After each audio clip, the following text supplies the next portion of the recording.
Okay, let's dive right in. We're going to try and break down the single largest and deadliest conflict in human history, World War II. Just look at that number. 70 to 85 million. It's almost impossible to really wrap your head around, right? That's the estimated number of people who died. It makes it by far the deadliest conflict humanity has ever seen. And here's the thing that's truly staggering. More than half of them were civilians. This wasn't just a war fought on some distant battlefield between soldiers. No, this was a total war that just consumed entire nations, entire populations. So the big question is, how did the world get to that point? How did it spiral into total war? Well, to get that answer, you can't just start the clock in 1939. You gotta rewind, back to the bitter legacy left behind by the First World War. So let's look at the aftermath of World War I. They called it the war to end all wars. Turns out that couldn't have been more wrong. Instead of lasting peace, it planted the seeds for something far, far worse. And you can see all those seeds right here. You've got the Treaty of Versailles, which just hammered Germany with these harsh terms, creating this deep sense of national humiliation. And what happens then? Well, it creates the perfect breeding ground for aggressive ideologies like Nazism, all while the League of Nations, the group that was supposed to stop all this, was basically powerless. So, throughout the 1930s, you see this pattern emerging. The Axis powers just keep pushing the boundaries, testing the waters. With each step, each invasion, the world just watched. The response was this policy of appeasement, this desperate hope that if they just gave the aggressors a little of what they wanted, another horrible war could be avoided. But here's the problem with appeasement. It only works for so long. For Hitler, it was never enough. When he invaded Poland on September 1st, 1939, that was it. That was the line in the sand. Britain and France had no choice but to declare war. And just like that, Europe was on fire again.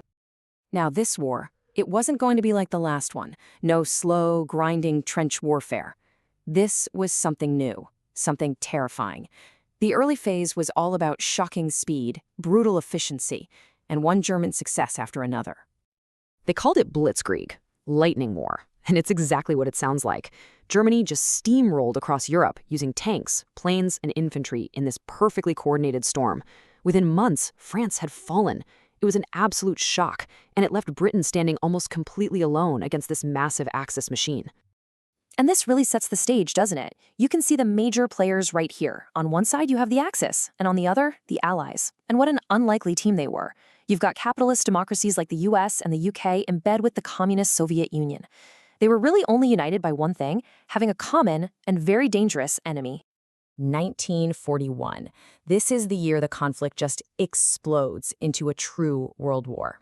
First, in June, Hitler makes a massive gamble and invades the Soviet Union, opening up a brutal, sprawling Eastern Front.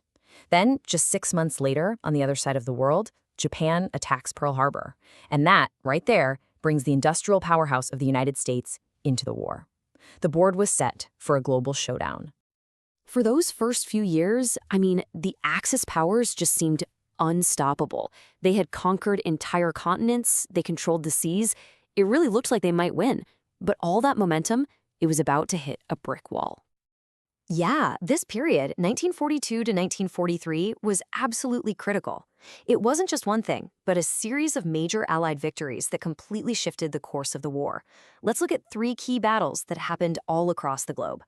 First up, Stalingrad. This was just hell on earth. Months and months of the most brutal house-to-house fighting you can possibly imagine. But in the end, the Soviet Red Army managed to encircle and completely wipe out an entire German army. It was a catastrophic defeat for Germany, and from this point on, they were on the defensive in the East. Okay, now let's jump halfway across the world to the Pacific, the Battle of Midway. This was just as big a deal. And the wild part? It was all thanks to some brilliant American code breaking. They knew the Japanese were coming, they set a trap, ambushed the fleet, and sank 4 of Japan's most important aircraft carriers. This one battle crippled their navy and finally let the US go on the attack. And then in North Africa, the British defeated Rommel's forces at El Alamein, kicking the Axis out of the continent. So you take these three huge, crushing defeats, Stalingrad, Midway, El Alamein, and what do you get? The Axis powers had completely lost the initiative. The tide had turned. They were now in retreat on every single front. So, with the momentum now totally on their side, the Allies began the push. But this wasn't going to be easy. It was the long, bloody, and incredibly costly road to the enemy capitals, Berlin and Tokyo. And this really shows you how it all came to an end in Europe. It was like a giant pincer movement. You have D-Day, which finally opens that second front in the West. So now you've got the Western Allies pushing in from one side and the massive Soviet army relentlessly advancing from the east. They squeezed Nazi Germany from both sides, culminating in that final, brutal battle for Berlin and Germany's unconditional surrender. But, just because the war was over in Europe didn't mean the fighting was done, not by a long shot. The fight against Japan in the Pacific was still raging, and it was getting more and more ferocious. The U.S. was carrying out this brutal island-hopping campaign, taking these tiny islands one by one, each one a bloody stepping stone closer to Japan itself. And then the end came with a speed and a terror that no one could have predicted. The dropping of 2 atomic bombs on Hiroshima and Nagasaki, combined with the Soviet Union's surprise invasion of Manchuria, that combination of shocks was just too much. Japan formally surrendered, and the deadliest conflict in human history was finally over. The end of the war wasn't just silence.